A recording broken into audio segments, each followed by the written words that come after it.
महिला जब जिंदगी और मौत के बीच फंस जाए तब उसके अंदर जिंदा रहने की चाह आखिर कितनी ताकतवर हो सकती है। पीछा कर रहे लोगों से बचने के लिए महिला ऊपर चढ़ जाती है। तभी अचानक उसके पीछे से मशीन गन की गोलियां चलने लगती हैं। घबराहट में उसका पैर फिसल जाता है और वह गहरी खाई में जा गिरती है। नीचे नदी का पानी बेहद तेज बह रहा था। वह किनारे की चट्टान पकड़ने की कोशिश करती है, लेकिन अफसोस उसके दोनों हाथ बंधे हुए थे, इसलिए इतना आसान काम भी नहीं कर पाती। पानी का बहाव लगातार तेज होता जा रहा था और सामने एक विशाल झरना था। अगर वह खुद को नहीं रोक पाती तो उसकी मौत तय थी। इस महिला का नाम शियाओ मेई था। ऐन मौके पर उसने नदी में पड़े एक टूटे हुए हवाई जहाज के मलबे को पकड़ लिया, लेकिन झरना अब उससे सिर्फ 1 सेकंड की दूरी पर था। तेज बहाव का जबरदस्त झटका उसे तुरंत आगे खींच ले गया। जैसे ही वह गहरी खाई में गिरने वाली थी, उसने बहाव के साथ हवाई जहाज के बाएं पंख को पकड़ लिया। उसके ठीक नीचे हजारों फीट गहरी खाई थी और अगर वह नीचे गिर जाती तो बचने की कोई उम्मीद नहीं थी। अपने पैरों के नीचे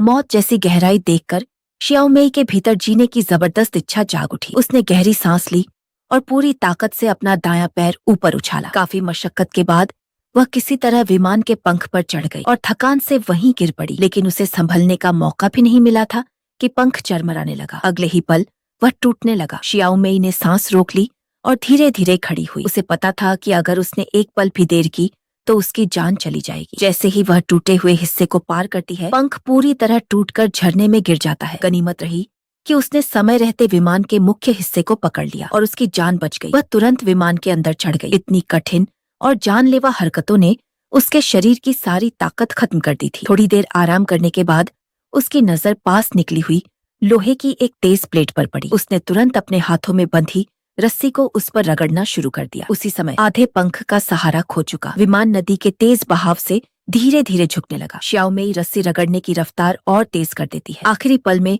वह लुढ़कते हुए किसी तरह डेक को कसकर पकड़ लेती है, लेकिन खतरा अब भी टला नहीं था। कटा हुआ विमान 2 चट्टानों के बीच फंस गया था और इस समय शियाओ मेई की हालत बेहद नाजुक थी। अगर वह जरा भी शरीर हिलाती तो विमान का मलबा फिर से टूट सकता था, लेकिन जिंदा रहने की उसकी जबरदस्त चाह ने उसे एक और उम्मीद दे दी। उसके सिर के ऊपर एक पैराशूट लटका हुआ था। शियाओ मेई ने दांत भींच लिए, एक हाथ से अपने शरीर को संभाला और दूसरे हाथ से पैराशूट पकड़ने की कोशिश करने लगी। बस थोड़ा सा और। जैसे ही उसने पैराशूट पकड़ लिया, उसी पल पूरा विमान टूटकर बिखर गया। शियाओ मेई पैराशूट को पकड़े हुए गहरी खाई में गिरने लगी। उसने तुरंत पैराशूट खोल दिया। हालांकि पैराशूट थोड़ा फटा हुआ था, लेकिन फिर भी उसने गिरने की रफ्तार काफी कम कर दी। नीचे उतरते समय पेड़ की एक मोटी टहनी उसके पेट में घुस गई, फिर भी उसकी जान बच गई। 3 दिन पहले शियाओ मेई को एक रहस्यमयी वीडियो मिला। उसकी माँ को बचाने के लिए उसके पिता उस प्राचीन रहस्यमयी मकबरे की तलाश में निकले थे, लेकिन उन्हें वहाँ कोई सुराग नहीं मिला, बल्कि वे खुद भी रहस्यमय तरीके से लापता हो गए। अपने पिता की रिसर्च लैब में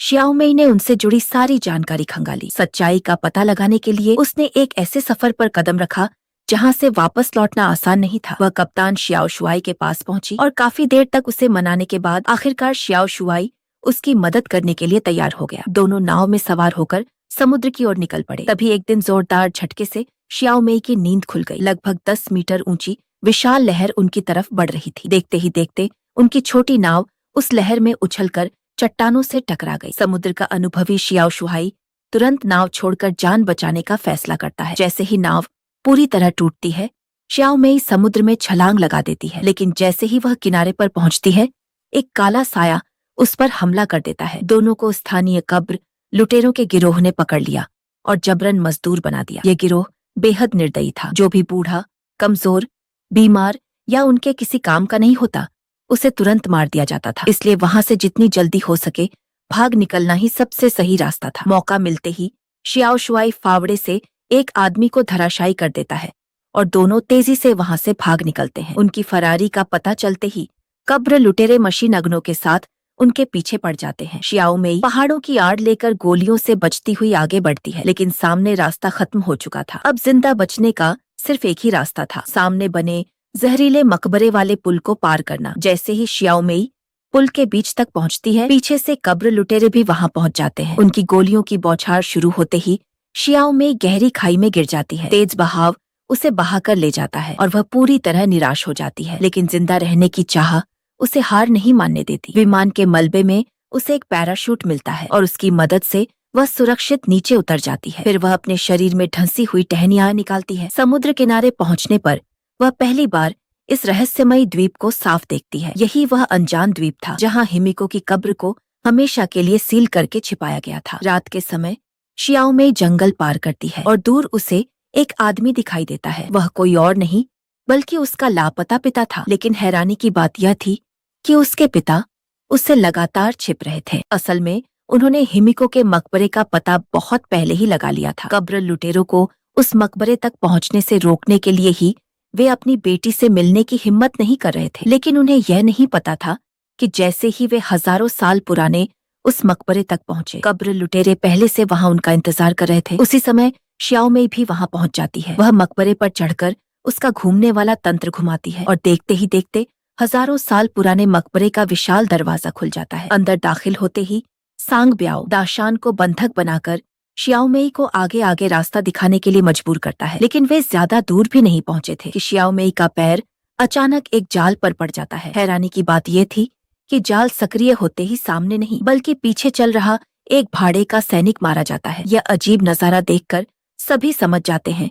कि इस मकबरे के जाल बाहर से अंदर आने वालों को नहीं बल्कि अंदर से बाहर निकलने वालों को रोकने के लिए बनाए गए थे। ये समझते ही सभी और भी ज्यादा सतर्क हो जाते हैं। कुछ देर बाद वे मुख्य समाधि कक्ष के सामने पहुंचते हैं। तभी एक भाड़े का सैनिक गलती से एक और जाल पर पैर रख देता है और अगले ही पल जमीन उसके पैरों के नीचे से धंस जाती है। टूटी हुई दरारों से नीचे झांकने पर सभी देखते हैं कि उनके पैरों के नीचे हजारों फीट गहरी खाई है जिसका कोई अंत दिखाई नहीं देता। खुशकिस्मती से शियाओ मेई अपनी फुर्ती की वजह से आखिरी पल में मुख्य दरवाजा खोल देती है। अब उनके सामने मकबरे की मालकिन हिमिको का ताबूत था। सांग ब्याओ तुरंत अपने आदमियों को आदेश देता है और सभी भाड़े के सैनिक ताबूत खोलकर अंदर रखी मम्मी को बाहर निकालने लगते हैं। तभी एक आदमी गलती से महिला मम्मी के चेहरे को छू लेता है और अगले ही पल वह लाश अचानक सीधी बैठ जाती है। असल में यह प्राचीन समय में कब्र लुटेरों को डराने के लिए बनाया गया एक आम सुरक्षा तंत्र था। ये जानने के बाद सभी फिर से मम्मी को बाहर निकालने लगते हैं। लेकिन जैसे ही वह आदमी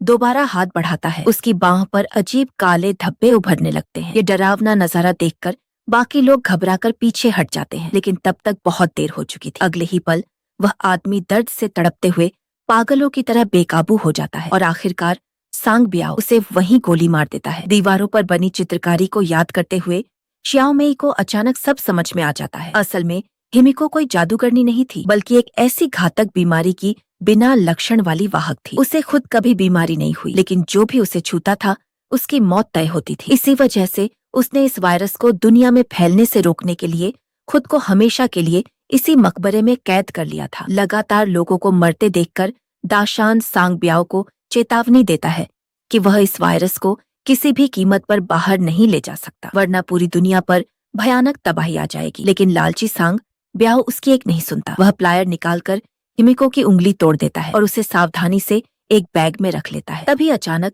शियाओ मेई पास पड़ा पर्वतारोहण वाला डंडा उठाती है और बिना एक पल गंवाए एक भाड़े के सैनिक को मार गिराती है। उधर दाशान भी दूसरे सैनिक से भिड़ जाता है। लेकिन लड़ाई की अफरा तफरी में एक काला भाड़े का सैनिक गलती से हिमिको की लाश को छू देता है और उसी समय वायरस से संक्रमित हो जाता है। दाशान समय रहते उसे मार तो देता है लेकिन मरने से पहले वह दाशान को भी छू चुका होता है। दाशान समझ जाता है कि अब वह भी संक्रमित हो चुका है और किसी भी हालत में इस मकबरे से बाहर नहीं जा सकता। इसलिए वह शियाओ मेई को जबरदस्ती बाहर भेज देता है और बिना एक पल सोचे डायनामाइट विस्फोट करके पूरे मकबरे का रास्ता हमेशा के लिए बंद कर देता है। यह देखकर शियाओ मेई पूरी तरह टूट जाती है। अगर सांग ब्याओ की लालच न होती तो उसे अपने पिता दोबारा मिल जाते और उनकी मौत भी न होती। गुस्से में वह भागते हुए सांग ब्याओ का पीछा करती है लेकिन उसे बिल्कुल उम्मीद नहीं थी कि जो आदमी हमेशा दूसरों से काम करवाता था वह खुद भी इतना खतरनाक लड़ाका निकलेगा। उसे भागने से रोकने के लिए शियाओ मेई खुद ही वापसी का रास्ता काट देती है। इससे सांग ब्याओ और भी भड़क जाता है और कुछ ही देर में शियाओ मेई को बुरी तरह पीट देता है। जैसे ही वह उसे मारने वाला होता है पीछे जोरदार धमाका होता है। मौका मिलते ही शियाओ मेई उसे एक जोरदार मुक्का मारकर गिरा देती है। फिर हिमिको की कटी हुई उंगली उसके मुंह में ठूंस देती है और एक लात मारकर उसे हजारों फीट गहरी खाई में गिरा देती है। इसके बाद वह बिना समय गंवाए बाहर जाने वाली रस्सी पकड़कर तेजी से ऊपर चढ़ जाती है। आखिरकार उसे कियांग भाई बचा लेते हैं और हेलीकॉप्टर से सुरक्षित लंदन वापस ले जाया जाता है। उसे अब यकीन हो चुका था कि उसके पिता सचमुच इस दुनिया में नहीं रहे, इसलिए वह बिना हिचकिचाए वसीयत पर हस्ताक्षर कर देती है और अपने परिवार की अरबों की संपत्ति की उत्तराधिकारी बन जाती है।